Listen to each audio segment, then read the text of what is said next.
嘿嘿嘿，天子下，分你一坛。 Lan Wangji did not look at Wei Wuxian. He nodded to indicate respect and spoke in a monotonous voice. First, liberate. Second, suppress. Third, eliminate.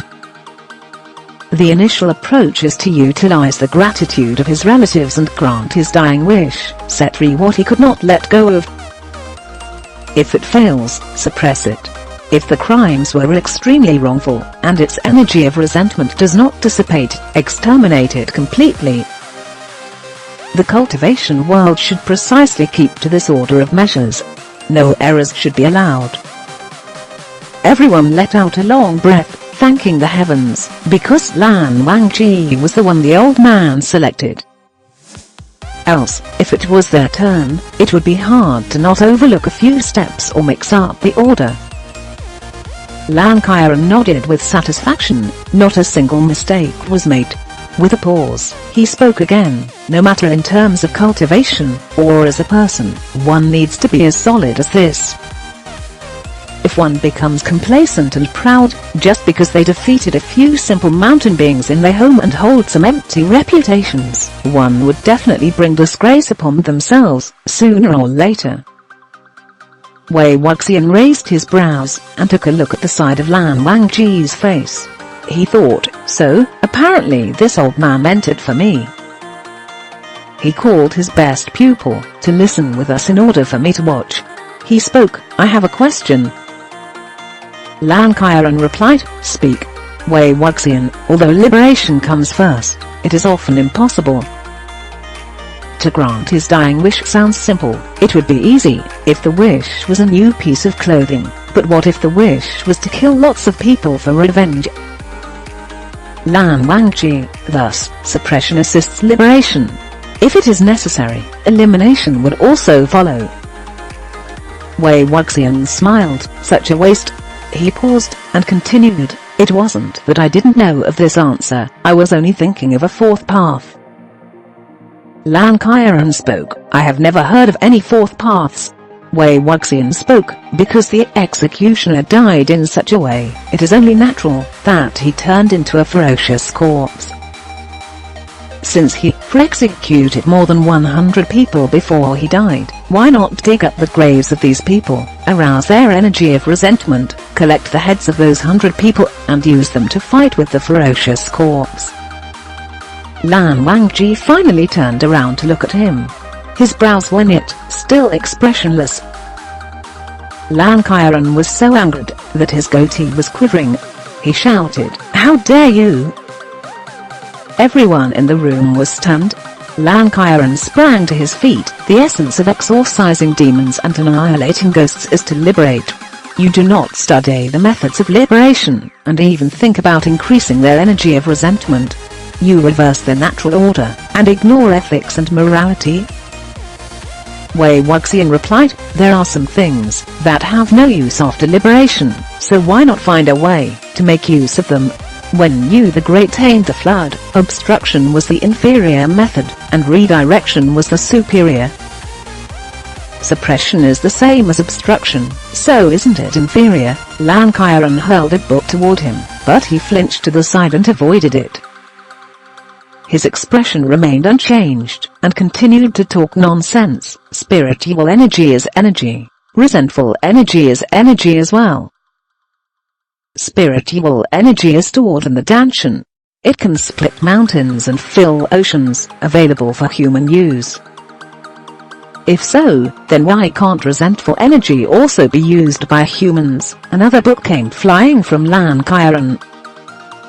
He spoke harshly. Then, let me ask you again. How do you make sure that the resentful energy only listens to you, and does not harm others? Wei Wuxian ducked while speaking. I haven't thought of it yet. Lan Qiren raged. If you thought of it, the cultivation world would not allow your existence. Get out. Wei Wuxian couldn't be more glad, and quickly went out. He wandered about the cloud recesses for the morning, picking flowers and playing with grasses. After everyone finished the lesson, they finally found him on the roof of a tall wall. Wei Wuxian was sitting on the grey tiles of the ledge, holding a piece of grass in his mouth. His right hand was under his cheek, and sat with one leg propped up and the other hanging down, swaying slightly. The disciples down there pointed at him. "Wei Xiong, how admirable of you. He told you to get out, and you really went outside. Ha ha ha ha." After you went out, a long while passed before he finally understood what happened. His face was so purple, Wei Wuxian chewed on the grass and shouted towards below him. He asks, and I answer. If he tells me to get out, I will get out. What else does he want me to do? Nia Huaisang spoke. Why does it seem like old man Lan is especially strict towards you? He always directs his scoldings at you. Jiang Cheng humphed. It serves him right. What sort of answer is that? It's fine if he spouts these nonsense at home, but he dared to say these in front of Lan Kairan. He's seeking his own death, Wei Wuxian spoke. No matter how I answered it, he wouldn't like me, so I might as well just say what I wanted to say. Anyways, I didn't try to offend him. I was just answering properly. After thinking for a few moments, an expression of envy and yearning appeared on Nia Huaisang's face. To be honest, Wei Xiong's words were quite interesting. Spiritual energy can only be obtained through cultivation and taking great pains to form a golden core. It would take I don't know how many years to do, especially for someone like me, whose talent seems as if it was gnawed by a dog when I was in my mother's womb. But resentful energy are from the fierce ghosts. If they can easily be taken and used, it would be beyond wonderful. A golden core was a core formed by cultivators after they had cultivated to a certain point. It can store and control spiritual energy. After the core was formed, the cultivator's level of cultivation would increase at a rapid speed and become better and better. Else, they would only be a low-end cultivator. If disciple from a prominent clan forms the core at a later age, it would be a disgrace to tell other people of it, yet Nia Huaisang didn't feel ashamed at all. Wei Wuxian also laughed. I know, right? No harm comes from using it. Jiang Chen warned, that's enough. It's fine if you talk about it, but don't actually walk such a crooked path. Wei Wuxian smiled. Why would I leave the nice, broad road, and walk on a single plank bridge on a dark, narrow river instead? If it really is that easy, people would have already walked on it. Don't worry, he was just asking, and I was just answering. Hey, are you guys coming? Since it's not curfew yet, hunt for pheasants with me. Jiang Cheng scolded. What do you mean hunt for pheasants? Why would there be pheasants here? First, go copy righteousness. Lan Kairan asked me to tell you to copy the virtue section of righteousness for 3 times, so that you can learn what natural law and morality is. Righteousness was the collection of the Lan sect's sect rules. The sect rules here was too long, so Lan Kairan revised them into a thick collection. The sections virtue and conduct were 4/5 of the whole book. Wei Wuxian spat out the grass which he held in his mouth, and dusted his boots 3 times. I'd fly up to heaven if I just copied them once. I'm not from the Lan sect and don't intend to marry into the Lan clan, so why should I copy the sect rules of his sect? I'm not gonna copy. Nia Huaisang quickly spoke. I'll copy for you. I'll copy for you, Wei Wuxian. No good person does favors for others out of the blue. Tell me, what do you want me to do? Nia Huaisang replied. It's like this. Wei Xiong, old man Lan has a bad habit. In the middle of his sentence, he suddenly paused and coughed dryly, opening up his fan and shifting to the side. Wei Wuxian knew that something was wrong. He turned around, and, sure enough, Lan Wangji stood under an ancient, verdant tree, and gazed in their direction, carrying the bitchin sword on his back. He looked like a jade tree, reflecting the mottled shadows of leaves and sunlight. However, His stare wasn't kind at all, as if it could lock them in a cavern made of ice. Everyone knew that the shouts were a bit too loud, and the noise had probably led him over, so they all shut their mouths. Yet, Wei Wuxian jumped down and gravitated toward him. Yang Ji Xiong. Lan Wangji turned around and immediately walked away.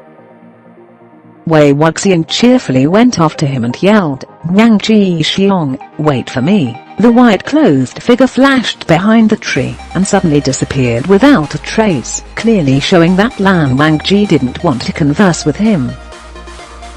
Having received only a view from behind, Wei Wuxian turned around and complained to the others, "He ignored me." "Yeah," Nia Huaisang spoke, "it looks like he really hates you, Wei Xiong." Lan Wangji usually, "No, he never does something so impolite." Wei Wuxian, "He hates me already. I wanted to apologize to him." Jiang Cheng sneered, "Apologizing now? Too late. Like his uncle, he surely thinks that you are evil and unruly to the core, and didn't bother to pay you any attention." Wei Wuxian thought otherwise. He chuckled, "Who cares if he ignored me? Does he look pretty?"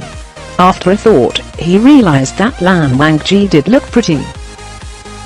And so, he happily threw away his desire to twitch his lips. Only after 3 days did Wei Wuxian finally know of Lan Qiren's bad habit. Lan Qiren's lessons were not only tediously long, but everything was also tested on. The generational changes of important clans in the cultivation world, the division of their areas of power, famous quotes by famous cultivators, family trees. Although he didn't understand a single bit as he listened in class, Nia Huaisang worked as hard as a slave when the date of the test approached. He copied Virtue 2 times for Wei Wuxian, and begged before the test, "Please, Wei Xiong, if my grade is lower than Yi, my brother would really break my legs." Stuff like telling apart direct lineage, collateral lineage, main clan, clan branches. For us disciples from big clans, we can't even distinguish our relationships with our own relatives, randomly calling everyone who are more than 2 tiers away from us aunts and uncles. Does anyone have enough capacity in their brain to remember those of other clans? As a result of cheating notes flying everywhere in the air, Lan Wangji suddenly attacked during the test, and caught a few initiators of the commotion. Lan Qiren exploded with anger, writing letters to the prominent clans to tell on them. He loathed Wei Wuxian in the beginning, although these disciples could hardly sit still. At least nobody started anything, and their buttocks were able to stick to their legs. However, now that Wei Ling came, the originally spineless brats were influenced by his encouragement, venturing out at night and drinking alcohol however they pleased.